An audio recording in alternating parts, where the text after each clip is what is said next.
नमस्कार, आप देख रहे हैं 18 की पंचायत। आपके साथ में हूं अमित गर्ग शुक्ला। योगी सरकार कोरोना संकट पर बेहतरीन काम का दावा लगातार कर रही है, चाहे देश के सबसे बड़े सूबे में कोरोना कंट्रोल की बात हो या फिर लाखों प्रवासियों और मजदूरों को सुरक्षित वापस लाने का काम हो। इतना ही नहीं, योगी सरकार बाहर से आए कामगारों और श्रमिकों को उनकी योग्यता के मुताबिक उनके गांव और शहर में ही काम देने के मेगा प्लान पर काम भी कर रही है, जिसके लिए आयोग का ऐलान भी हो चुका है। अब तक 16 लाख से अधिक कामगारों की स्किल मैपिंग भी हो चुकी है। लेकिन विपक्ष कह रहा है कि सरकार हर मोर्चे पर फेल है। मायावती कह रही हैं कि बड़ी बड़ी डिग्री वाले लोग भी मनरेगा के तहत गड्ढे खोदने को मजबूर हैं। उधर समाजवादी पार्टी, कांग्रेस और प्रगतिशील समाजवादी पार्टी ने एक सुर में कह दिया है कि बहन जी जो कह रही हैं वही सच है।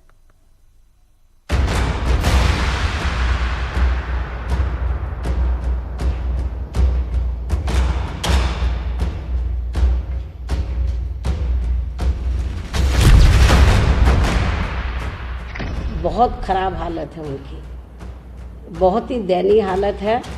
और हालात इतने ज़्यादा खराब हैं इन लोगों के, जो बड़ी बड़ी डिग्री लेकर जो प्रवासी लोग उत्तर प्रदेश में आए, आज वो मनरेगा के तहत, तो मैं कई चैनल में देख रही थी पिछले 2-3 दिनों से कि वो खड्डे खोद रहे हैं।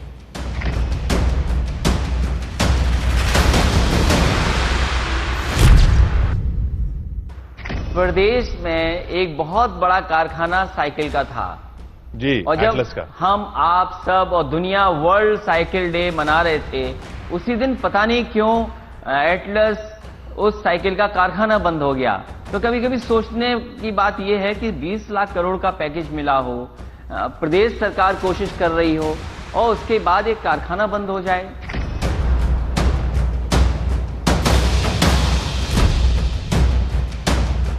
कि उत्तर प्रदेश में कई इन्वेस्टमेंट मीट हुई हैं, जिसमें प्रधानमंत्री, राष्ट्रपति जी आए हैं। अभी कुछ दिन पहले डिफेंस की बहुत बड़ी मीट हुई। जो इन्वेस्टमेंट के वादे किए गए, जो एमओयू साइन हुए, मैं केवल इतना जानना चाहता हूं आखिरकार जमीन पर क्यों नहीं उतरे।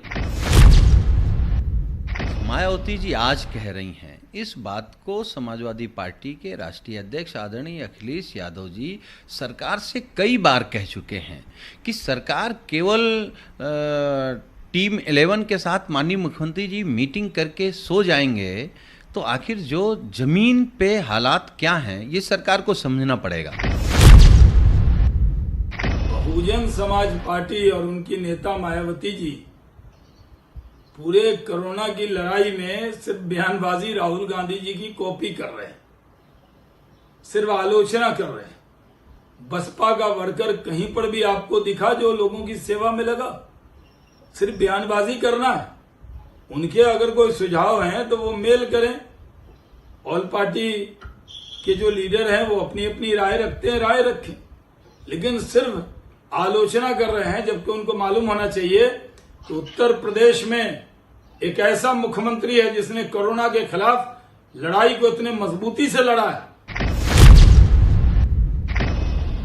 मायावती जी ने एक स्याह सच को ही रेखांकित किया है।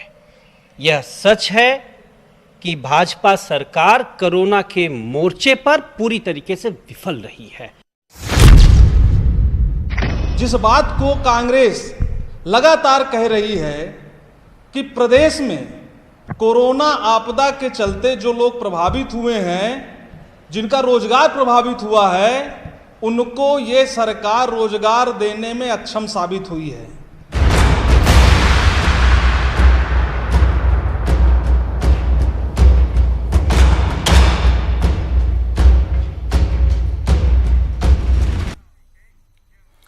और इस मुद्दे पर चर्चा करने के लिए हमारे साथ खास मेहमान भी जुड़ चुके हैं। भारतीय जनता पार्टी के प्रवक्ता मनोज मिश्रा हमारे साथ जुड़ चुके हैं, कांग्रेस पार्टी के प्रवक्ता सुरेंद्र राजपूत जी हमारे साथ जुड़ चुके हैं और राजनीतिक विश्लेषक डॉक्टर एमएच खान हमारे साथ जुड़ चुके हैं, जो कि बीएसपी के समर्थक के तौर पर अपना पक्ष रखेंगे। इसके अलावा डॉक्टर अनीस अंसारी हमारे साथ जुड़ चुके हैं, आप पूर्व आईएएस हैं। एमएच खान सर, मैं शुरुआत आपसे ही करूँगा। मायावती जी कह रही है कि सरकार सिर्फ घोषणाएं कर रही है, जमीन पर कोई काम नहीं दिख रहा है, और बीजेपी ये कह रही है कि मायावती सिर्फ बयानबाजी कर रही हैं, राहुल गांधी को कॉपी कर रही हैं, बीएसपी कार्यकर्ता कहीं जमीन पर नहीं दिख रहे हैं।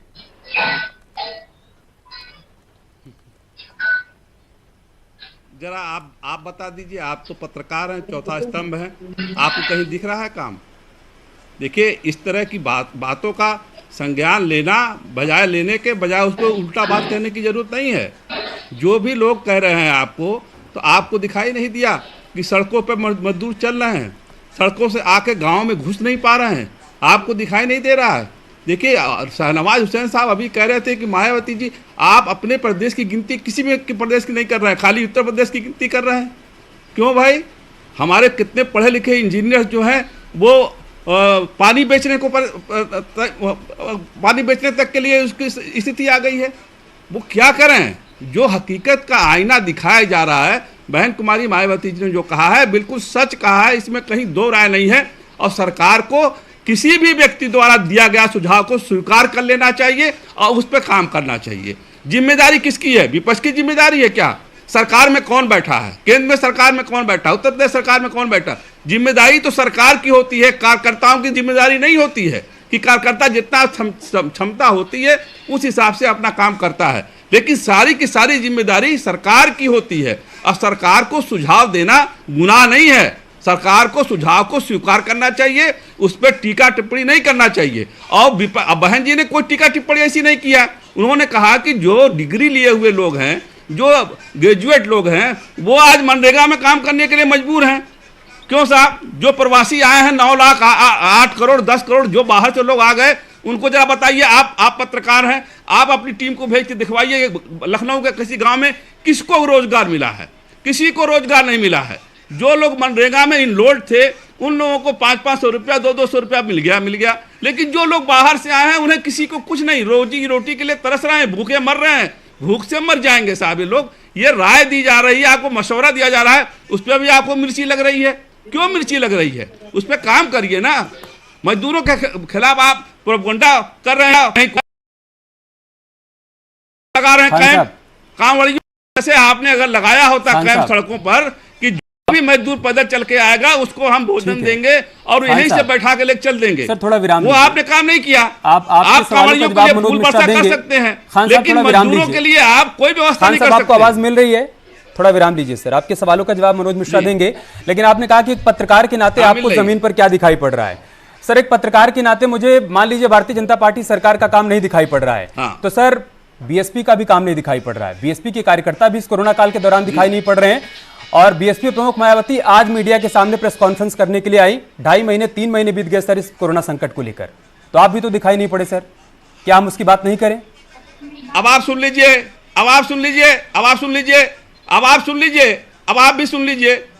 मायावती जी 2 महीने के बाद अगर मीडिया में आई हैं तो ये सरकार का समर्थन समझ लीजिए था कि आप सरकार में हो, सरकार में रह करके सरकार का काम जो होना चाहिए था वो हो। लेकिन जब नहीं हुआ है तब मीडिया पे आई हैं। और बीएसपी के कार्यकर्ता हो, चाहे कांग्रेस के कार्यकर्ता हो, या किसी पार्टी कार्यकर्ता हो, मैं कार्यकर्ताओं की बात कर रहा हूं कि सारे कार्यकर्ताओं ने अपने सक्षमता के हिसाब से, अपने हैसियत के हिसाब से मदद किया है। ये लॉकडाउन में आपको दिखाई देगी, भीड़ दिखाई देगी आपको। बहुतों ने आपको व्हाट्सएप पे दिखाई दिया तो आपको दिखाई दे रहा है। आप किस चश्मे से देख रहे थे मुझे नहीं मालूम है सर। लेना मुझे कांग्रेस पार्टी के भी कार्यकर्ता दिखाई दिए। अजय कुमार लल्लू आज जेल में है, वो लोगों का समर्थन कर रहे थे, लोगों तक मदद पहुंचा रहे थे, जैसा कांग्रेस पार्टी का कहना है। मुझे समाजवादी पार्टी के कार्यकर्ता भी दिखाई दिए सर। आप किस चश्मे से देख रहे थे मुझे नहीं पता है सर। व्हाट्सएप भेज दूं? अपना व्हाट्सएप दीजिए, आपको व्हाट्सएप सर अपना व्हाट्सएप आप जनता को दिखाइए सर। नंबर दीजिए, जो देख रही थी कि कौन मदद कर रहा है, कौन नहीं कर रहा है, कौन उनके लिए आवाज उठा रहा है, कौन नहीं आवाज उठा रहा है। आज आपने उनकी आवाज उठाई, आज आप उनकी आवाज बने, इसके लिए आपको साधुवाद और धन्यवाद। लेकिन आप मान लीजिए सर कि बीते 2.5-3 महीने में आप लोग नहीं दिखाई पड़े। एमएच खान साहब, आपको बुरा लग रहा होगा। क्या कीजिए, ये गोलमोल पत्रकारिता नहीं चलती है। बड़ी सर पता है दिक्कत क्या है? बुरा लग रहा है, पता है सर, निष्पक्ष नहीं है। नहीं सर, बुरा नहीं लगता। भारतीय जनता पार्टी के एमएच साथ खान नजर आ रहे हैं, एमएच खान आप सत्ता पक्ष के साथ नजर आ रहे हैं खड़े हुए। हमको बुरा नहीं लग रहा है, हमको तो आप कहेंगे ही कहेंगे। खान साहब, आप बुरा नहीं लगता। जब आप लोग पहले किसी पत्रकार को बीजेपी का समर्थक बोल दिया करते थे ना, तब बुरा लगता था। लेकिन अब समझ आ गया कि जब आप लोग के पास सवाल का जवाब नहीं होता तो आप लोग यही बोलने लगते हैं, इसलिए अब बुरा नहीं लगता। खान साहब, डॉक्टर मनोज मिश्रा, क्या आप लोग सपने बेचते हैं क्या सर? हकीकत आ गई। अरे हो गया खान साहब, हकीकत सबके सामने आ रही है। सड़कों पे महिलाएं परसों नहीं की हैं, ये हकीकत है कि मजदूरों के पैर में छाले नहीं पड़े हैं। ये पत्रकारिता आपकी है। इतना व्याकुल क्यों हो रहे हैं खान साहब? वो छाले आपको 2.5 महीने बाद दिखाई दिए। मजदूर नहीं, ठीक है, थोड़ी देर शांत रहिए आप, थोड़ी देर शांत रहिए, आराम करिए। खान साहब, इससे मुंह मोड़ लेंगे क्या आप? पूरे 30 मिनट आपे बोलेंगे क्या? अब शांत रहिए। आराम नहीं करने मनोज मिश्रा जी, बुलाया आपने हमको। मनोज मिश्रा जी, नहीं तो आप जब आप सही बात, अरे सर आपको बुलाते हैं, आपसे सवाल करते हैं, आप जवाब दीजिए, उसके बाद शांत हो जाइए ना सर, दूसरों को भी बोलने देंगे ना। मनोज मिश्रा जी, आप लोग सपने बेचते हैं क्या सर? 20 लाख करोड़ के पैकेज का आपने ऐलान किया। जी हाँ देना पड़ेगा। खान साहब ठीक है, आप ही बोल लीजिए, बोल लीजिए खान साहब, सब चुप है।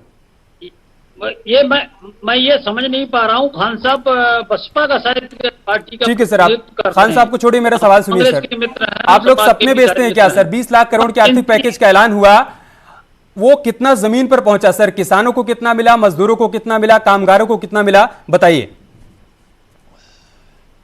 ने हजारों करोड़ रुपया खातों में डाला है, और जो प्रवासी मजदूर आए हैं उनको 1000 रुपए उनके खाते में जो भत्ता है, और उनको राशन की किट की व्यवस्था सरकार ने करी है, पहली चीज। दूसरी चीज, मुझे एक बात कह लेने दीजिए कि ये लोग जो विपक्ष के लोग हैं, चाहे केंद्र की कांग्रेस का पार्टी हो, चाहे समाजवादी पार्टी हो, चाहे और कोई राजनीतिक दल हो, बसपा हो, एक ने भी कोई कंक्रीट सुझाव दिया है कि अगर ये सरकार करे तो बेहतर होगा?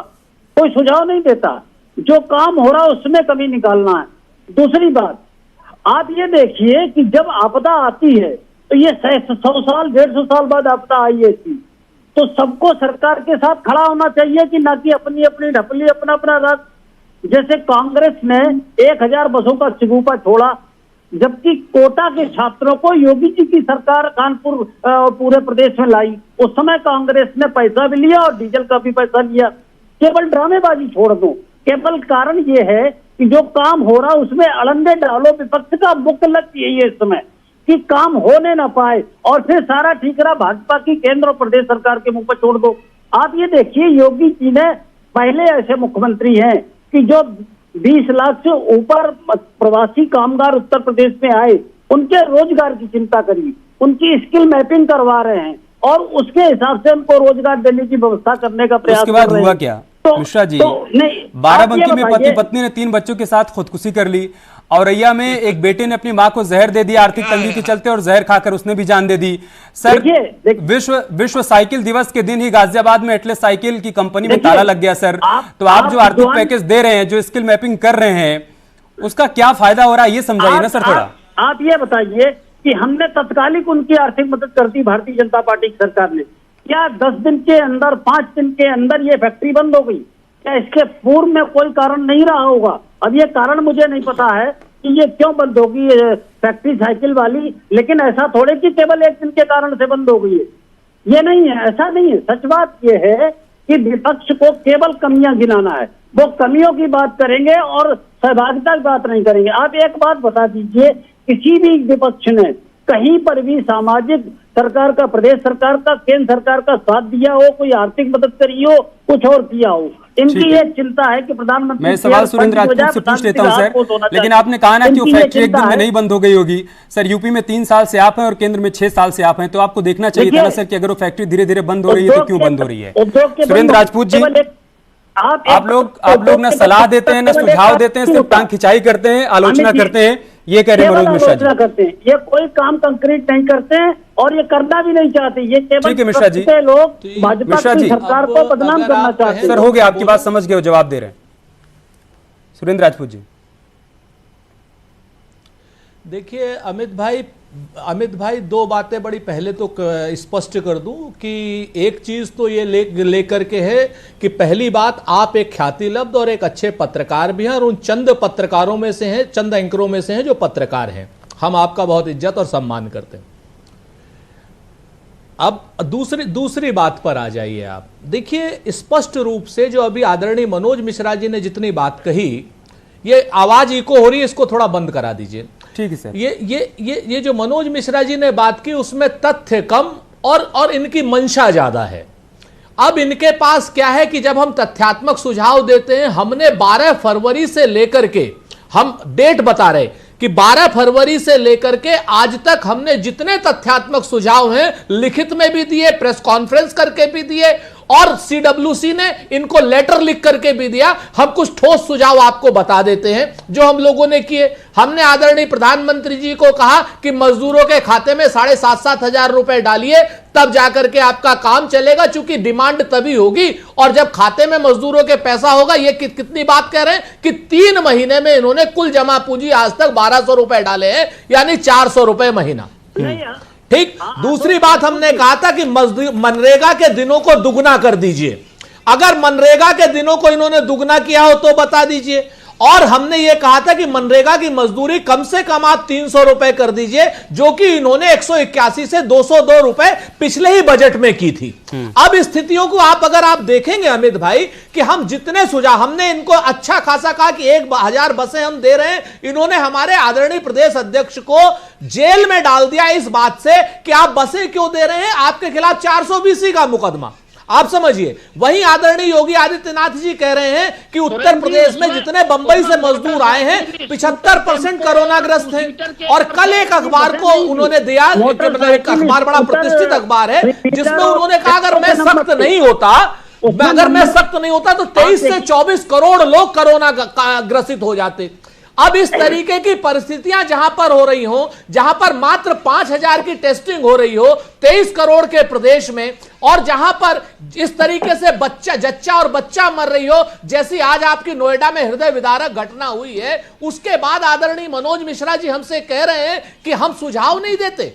सच बात यह है कि जितने सकारात्मक सुझाव विपक्ष ने दिए, उनमें से कोई एक सकारात्मक सुझाव भी अगर आदरणीय मनोज मिश्रा जी की पार्टी ने माना होता, हाँ, मनोज मिश्रा अगर मुख्यमंत्री होते तो ये मान लेते भले आदमी है, लेकिन इतनी अभिमान की और अहंकार की सरकार है ये, जो कि कभी कुछ नहीं, न किसी को सुनना चाहती, न ऑल पार्टी मीटिंग करना चाहती, न किसी से बात करना चाहते, न अपने विधायकों से बात करना चाहते, बगैर विधायकों से बात किए हुए सारे निर्णय ले रहे हैं। ठीक है सर, मनोज जी जवाब देना चाहते हैं, लेकिन उससे पहले मैं अनीस अंसारी के पास जाऊंगा।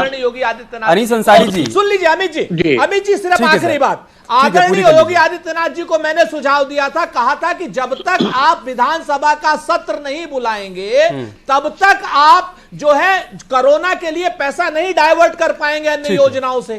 क्या हुआ उसका? आपके पास पैसे की पहले से कमी, आपके पास पीपीई किट की कमी, आपके पास सारा काम सीएम और पीएम कर रहे हैं, करना डीएम और पटवारी को चाहिए। को भी चर्चा में लाते हैं। मनोज जी अपना जवाब तैयार रखिएगा, हम आएंगे आपके पास। डॉक्टर अनीस अंसारी, मजदूर मर गए, बीते 2 महीनों में तकरीबन 26 लाख कामगारों को लाया गया है यूपी के बाहर से, और 16 लाख कामगारों की स्किल मैपिंग भी योगी सरकार ने करवा ली है। श्रमिक कामगार आयोग बनाने की दिशा में सरकार आगे बढ़ रही है। और क्या क्या हो जाना चाहिए था इन 2 महीनों में जो सरकार नहीं कर पाई, क्या देख पा रहे हैं आप? एक तो पहली चीज जिसमें सरकार से हम उम्मीद करते और पहले कदम उठाएगी, वो जो बाहर के प्रवासी मजदूर और कामगार जो बिलबिला की किसी तरह वो वहाँ से महाराष्ट्र से गुजरात से किसी तरह वो यूपी और बिहार और बंगाल और उड़ीसा पहुँच जाए, इसमें दिल्ली सरकार, यूपी सरकार, बंगाल और आपकी बिहार तीनों से और कर्नाटक 3 सख्त गलतियां हुई, क्योंकि सरकार ने रोक रखा था कि किसी तरह से ट्रेनों का मूवमेंट ना हो। ट्रेनें इंडिया में, ट्रेनें हिंदुस्तान में, मैं टेक्निकल टीम से बोल रहा हूं, उसको दुरुस्त करेंगे। डॉक्टर अंसारी, आप अपनी बात पूरी करिए। जी, ट्रेनें है एक दिन में 3 करोड़ पैसेंजर को ले जाने की कैपेसिटी बाहर है।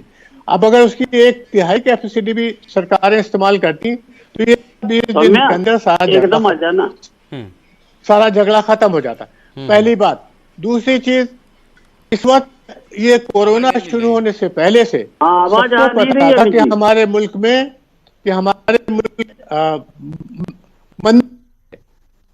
मंदी है, यानी डिप्रेशन है। तो डिप्रेशन का इलाज तो ये होता है कि सरकारें गरीब आदमियों के हाथ में, जिनके पास पैसा नहीं, पैसा पहुंचा दे तो वो खरीदारी शुरू करते हैं, जिस पर सुरेंद्र राजपूत जी ने इशारा किया। तो अगर ये सरकारें ये बात मान लेती, जिसको doctor Abhijit Banerjee Nobel laureate है इकोनॉमिक्स में, डॉक्टर रघुराम राजन जो गवर्नर थे, और अमर्त्य सेन, ऐसे बड़े बड़े स्कॉलर्स ने इकोनॉमिक्स की कहा कि आप पैसा पहुंचाइए, और उसका टोटल खर्चा 65,000 करोड़ का रहा था। अगर ये 7,500 रुपए पर मंथ के 7 महीने दे देते मजदूरों को जो बेघर हुए, तो उस 65,000 करोड़ का खर्च होता। और 67,000 करोड़ रुपए पिछले 3 महीने में 50 बैंक के डिफॉल्टर भारत सरकार ने माफ किया है। तो अगर आप बैंक के भगोड़े डिफॉल्टर्स को 67,000 करोड़ रुपए की माफी दे सकते हैं, तो 65,000 करोड़ रुपए, ये तकरीबन 45 लाख मजदूर थे, इनको आसानी से दिया जा सकता है। मैं आपके और सुरेंद्र राजपूत जी के सवाल को कंपाइल कर देता हूं, मनोज जी के लिए थोड़ी आसानी होगी। मनोज जी, बहुत आसान भाषा में अगर हम इसको समझें, जो खरीदार है अगर उसकी जेब में पैसा नहीं रहेगा तो वो चीजों को खरीदेगा कैसे, डिमांड कैसे बढ़ेगी, फिर प्रोडक्शन कैसे बढ़ेगा। आप ये कह रहे हैं कि हम लोन दे रहे हैं, आप लोन ले लीजिए, आप अपना रोजगार लगाइए और लोगों को नौकरी दीजिए। सवाल यह है कि हम लोन लेकर रोजगार तो लगा देंगे, लेकिन अगर उससे जो प्रोडक्ट पैदा हो रहा है उसको लेने वाले लोग ही नहीं आएंगे, उनकी जेब में पैसा नहीं होगा, तो फिर क्या किया जाएगा, कैसे सब कुछ पटरी पर आएगा? यही सवाल है सुरेंद्र जी आपका और डॉक्टर अंसारी आपका। जी अमित जी। ठीक है मनोज जी। जी अमित जी बताइए। अभी सुरेंद्र जी के 2 प्रश्नों का उत्तर दे दूं, उसके बाद मैं अपनी बात कहता हूं बहुत जल्दी में। ये सुरेंद्र जी कह रहे हैं ये 5,000 टेस्टिंग हो रही है, पुराने रिकॉर्ड पर कायम है। इस समय 10,000 से ज्यादा टेस्टिंग हो रही है, पहली चीज। दूसरी चीज, जो इन्होंने 1,000 बसों की बात कही, उसमें स्कूटर, टेम्पो और उसके नंबर थे, बसें कम थी, ये दूसरी बात है। इसी बात, ये पॉलिटिकल स्टंट था। 23 करोड़ की टेस्टिंग हो गई है आदरणीय मनोज जी, और आदरणीय योगी आदित्यनाथ जी ने कहा था कि 16 लाख से ज्यादा कोरोना पॉजिटिव उत्तर प्रदेश में हो गए हैं। अगर आप गंभीर थे, आप कहां चले गए 16 लाख? और जो गलती कथित रूप से आदरणीय लल्लू जी ने की है, वही चीज जो है जनाब योगी आदित्यनाथ जी ने या उनकी सरकार के होदेदारों ने की है, उनके खिलाफ FIR क्यों नहीं? आप उत्तर उनके खिलाफ FIR क्यों नहीं? सरकार के खिलाफ FIR क्यों नहीं? अगर 16 लाख कोरोना के पॉजिटिव मरीज हैं तो आप बताइए, वरना सरकार के खिलाफ FIR कीजिए। उत्तर प्रदेश के अंदर लल्लू जी को रिहा कराइए, लेकिन राजस्थान के अंदर उत्तर प्रदेश की बॉर्डर तक आपने किराया ही नहीं लिया, आपने रात में डीजल का पैसा वसूल किया है। अरे भाई, मेरा ये गंभीरता थी आपकी सरकार की। आदरणीय मनोज जी, मेरा ये कहना है कि लल्लू जी को आपने अवैधानिक रूप से कानून के हिसाब से अंग्रेजों की तरीके से आपने अजय कुमार लल्लू को जो गिरफ्तार किया हुआ है, उसको आप रिहा क्यों नहीं करा रहे? वरना अपनी पूरी सरकार को जेल भेजिए। आपके नेता पूरी सरकार को जेल भेजिए अगर आप लल्लू जी को रिहा नहीं करते, क्योंकि आप झूठे हैं, ट्यूशन ले रहे हैं, झूठ बोला है, शास्त्रियों से विभिन्न लोगों से झूठ बोला है, पूरी सरकार ने झूठ बोला है, जो बातें रिकॉर्ड झूठ बोला है, बोली वो सारी की सारी बातें उद्योग हो गया। आपने सुरेंद्र राजपूत जी के सवाल का जवाब दे दिया है सर। पूरी सरकार झूठी है। सवाल का भी जवाब दे दीजिए सर कि जब खरीदार की जेब में पैसा नहीं रहेगा तो वो कैसे जाकर प्रोडक्ट खरीदेगा और कैसे आपकी डिमांड बढ़ेगी, ये समझा दीजिए आप। आदरणीय लल्लू जी को आप या तो रिहा कीजिए और नहीं तो पूरी सरकार को जेल भेजिए। एक बड़ी आबादी है, उसको मैनेज करना आप प्रैक्टिकली सोचिए कि आपको अगर एक चैनल दूसरे राज्य में शुरू करना हो तो क्या अगले दिन शुरू कर देंगे? आपको व्यवस्था बनानी पड़ेगी, आपको फंड मैनेज करने पड़ेंगे। ये कहने में आसान लगता है। मैं समाजवादी पार्टी ने का एक उदाहरण मैं दूंगा, उससे काफी हो जाएगा कि केवल उसमें क्या ना मुजफ्फरनगर में दंगा हुआ था, उसमें समाजवादी पार्टी केवल एक शहर में दंगा हुआ था और 2 महीने में नियंत्रण कर पाए थे। ये तो कितनी बड़ी आपदा है जिससे लाखों लोग प्रवासी प्रवासी मजदूर उत्तर प्रदेश में आए, उनकी हम यही तो कह रहे हैं, आप भी मान रहे हैं कि इतनी बड़ी आपदा है तो कुछ ऐसा होना चाहिए था ना कि लगता कि इतनी बड़ी आपदा से उबरने के लिए लोगों को डायरेक्ट मदद दी गई ना सर। आप ये बताइए कि कोरोना संकट काल के दौरान कौन लोन लेने के लिए बैंक जाएगा सर अपना काम शुरू करने के लिए, आप मुझे बताइए। देखिए, हमने मॉनिटोरियम पीरियड बढ़ाया केंद्र सरकार ने कि नहीं बढ़ाया? अरे सर, उस पर चक्रवृद्धि ब्याज देना पड़ेगा, ये आप जानते हैं नहीं मनोज जी? उस पर चक्रवृद्धि ब्याज देना पड़ेगा मनोज जी, बहुत भारी पड़ रहा है लोगों को, उसके बारे में थोड़ा और अध्ययन कर लीजिएगा। अच्छा doctor Ramesh Khan sir, doctor Ramesh Khan ji, आप ये बताइए कि सर इस कोरोना संकट काल के बीच सरकार को ऐसा क्या करना चाहिए था कि जो ये MBA और MCA डिग्री धारक जाकर मनरेगा के तहत गड्ढा खोद रहे हैं उनको ना खोदना पड़ता? क्या करना चाहिए था सर? अमित जी, मैं आज सिर्फ प्रवासी मजदूरों की बात करूंगा, गरीबों की बात करूंगा, किसानों की बात करूंगा। उन लोगों की बात नहीं करूंगा जो लोन लेने के चक्कर में बता रहे हैं कि लोन ले लीजिए, फिर फैक्ट्री लगाइए, फिर चले जाइए। ये तो जो पूंजीपतियों का काम है। मैं ये कह रहा हूं कि इनके मंत्री स्वामी प्रसाद मौर्य ने क्या कहा, आपको याद होगा, आपके चैनल पर कहा उन्होंने कि ये जो प्रवासी मजदूर आ रहे हैं ये मौत लेके आ रहे हैं, ये मत आए। आप उत्तर प्रदेश के लोगों को इस तरह की भाषा का इस्तेमाल करेंगे? आज हम फैक्ट्री की बात जब कर रहे हैं, फैक्ट्री की बात तब होगी जब मजदूर हमारे कम से कम संपन्न होंगे, किसान हमारा संपन्न होगा। गांव के रहने वाला जो आदमी आ रहा है प्रवासी मजदूर, उसको खाने को नहीं है। आज मैं उसकी बात करना चाहता हूं। फैक्ट्री लगाने पे पैसा रहेगा नहीं रहेगा ये तो बात की बात हो गई। आज जो मजदूर हमारे बाहर से आ रहे हैं उनको खाने को पैसा नहीं है। आत्महत्या कर रहा है मजदूर। आज मजदूर और किसान की चिंता करिए कि उनको कैसे पैसा। मैं ये कह रहा हूं कि अगर वो मजदूर आ गए हैं तो उनका खाता कहाँ खुला है, टेस्टिंग की बात से पैसा मिल गया। तो ये हवाई बातें मत करिए। जो पैदल चल के मजदूर आया है उसका तो आगे बढ़ गया। कामगार और मजदूरों की बात कर रहे हैं, लेकिन एक हमारी बात, मैं तो इनके बीच में नहीं बोला। सुनिए, अगर आप 10 लाख यानी 1 मिलियन की पॉपुलेशन पर निकालें कि किस स्टेट ने कितना काम किया है, तो उसमें यूपी जो है यूपी ने यूपी ने हर दिन दिए जा रहे हैं सर। मैं बस ये कह रहा हूँ ना कि सरकार को ऐसा क्या करना चाहिए था कि एमबीए और एमसीए डिग्री धारक जो है इनको गड्ढा नहीं खोदना पड़ता, जैसा कि आज बीएसपी अध्यक्ष मायावती ने सवाल उठाया। जल्दी से सर, बिहार ने तकरीबन 250 टेस्ट किए 10 लाख पॉपुलेशन पे, और महाराष्ट्र ने 1600, गुजरात ने 1600 के थोड़ा सा कम, और कर्नाटक उसने 13 में ज्यादा किया। हमारी जो यूपी की सरकार है, बिहार की सरकार है, इन्होंने आप भी जानते हैं ना, आप भी जानते हैं कि कोई भी पौधा लगने के अगले ही दिन फल नहीं देने लगता सर। थोड़ा वक्त तो देना पड़ेगा ना एक ही दिन में सबको नौकरी दे दी जाएगी, न फैक्ट्रियां लग के दौड़ने लगेंगी। पढ़ा लिखा व्यक्ति है वो आज सर वो हमेशा गड्ढा खोदता था सर, वो कोई नई बात नहीं है। एमबीए और एमसीए डिग्री धारक हमेशा गड्ढा खोदते थे। सफाई कर्मचारी जो तमाम इस वक्त यूपी में अलग अलग इलाकों में सफाई कर रहे हैं उसमें कुछ पीएचडी धारक भी हैं सर। बहुत शुक्रिया आप सभी का हमारे साथ जुड़ने के लिए और 18 की पंचायत का हिस्सा बनने के लिए।